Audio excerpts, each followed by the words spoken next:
Bonjour, avec les magazines Altus, nous allons aujourd'hui nous intéresser à la pratique du ski hors piste. Alors si cette pratique n'est évidemment pas générale, elle attire toutefois toujours plus d'adeptes à la recherche de sensations nouvelles. Lucie Paltz, vous êtes la rédactrice en chef des magazines Altus en Haute-Tarentaise. Alors on voit que les stations déploient d'énormes moyens pour proposer des pistes toujours plus faciles et plus sécurisées. Mais au fond, pourquoi les pratiquants veulent-ils en sortir et quel est l'intérêt profond du hors-piste ? Eh bien Roland, le hors-piste, c'est le ski originel, c'est le ski comme on le connaissait avant les domaines skiables, c'est le ski un peu sauvage, c'est le ski aventure. Et surtout, c'est des sensations tout à fait différentes parce qu'on rencontre différents types de la neige poudreuse, de la neige des fois plus de printemps.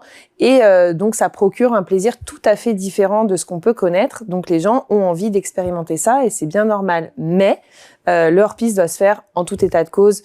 Donc avec des compétences particulières, des compétences sur la sécurité, sur les itinéraires et évidemment accompagné d'un professionnel de la montagne si on n'est pas aguerri. Mais alors, si on veut absolument sortir des pistes, quels sont les bons réflexes à adopter ? Eh bien donc le premier bon réflexe, c'est de contacter un professionnel de la montagne pour s'adjoindre ses conseils. Et puis sinon, si on est capable de reconnaître un itinéraire, qu'on est déjà un petit peu habitué à tout ça, c'est d'être équipé, de prendre la météo, de consulter le bulletin d'estimation du risque d'avalanche qui est publié chaque jour en station avec un niveau de risque qui est évalué de 1 à 5, sachant que le niveau 4 est le plus haut niveau de risque pour un skieur, puisqu'en niveau 5, tout est fermé, toutes les pistes sont fermées. Donc en fait, un niveau 3 ou 4 est déjà un risque extrêmement important pour les skieurs. Donc il ne faut pas le négliger.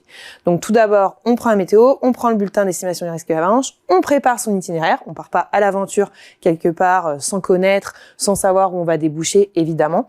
Et ensuite, sur le terrain, on évolue un par un pour que si une avalanche se déclenche, un seul skieur soit emporté et que les autres puissent se porter à son secours, parce qu'on sait que plus on agit rapidement, plus les chances de survie sont importantes.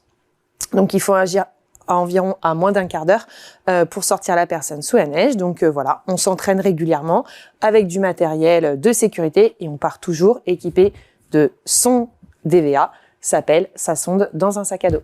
Lucie Paltz, est-ce qu'il y a de bons moyens pour se former au ski hors piste ? Alors oui, je pense que c'est très important justement avant de pratiquer d'être formé, d'être un petit peu aguerri à l'utilisation du matériel de sécurité. Donc souvent en station, on trouve des DVA parcs qui sont des endroits où on peut se former à la recherche, on peut tester soi-même la recherche. Si on n'en trouve pas, on peut tout à fait avec ses amis constituer un petit jeu autour d'une recherche arva. Un ami cache le sac, les autres essaient de le retrouver. Ça peut être même assez ludique. Et puis évidemment, il y a des moyens sur Internet de retrouver des formations, donc souvent gratuites. Par exemple, Orthovox a fait une plateforme très très ludique et intuitive, donc le Lab Snow, où on peut apprendre plein de choses très intéressantes sur la neige et les avalanches. Et il y a aussi l'ANENA qui propose des conférences. Par exemple, à Val d'Isère, tous les lundis soirs, il y a une conférence de l'ANENA. Je pense que c'est le cas dans beaucoup de stations. Donc renseignez-vous et puis documentez-vous avant de partir profiter du hors-piste. Merci Lucie. Vous pouvez retrouver cet article sur le ski hors-piste dans les magazines Altus, sur papier bien sûr, partout dans l'arc alpin et sur le site internet altusmagazine.com.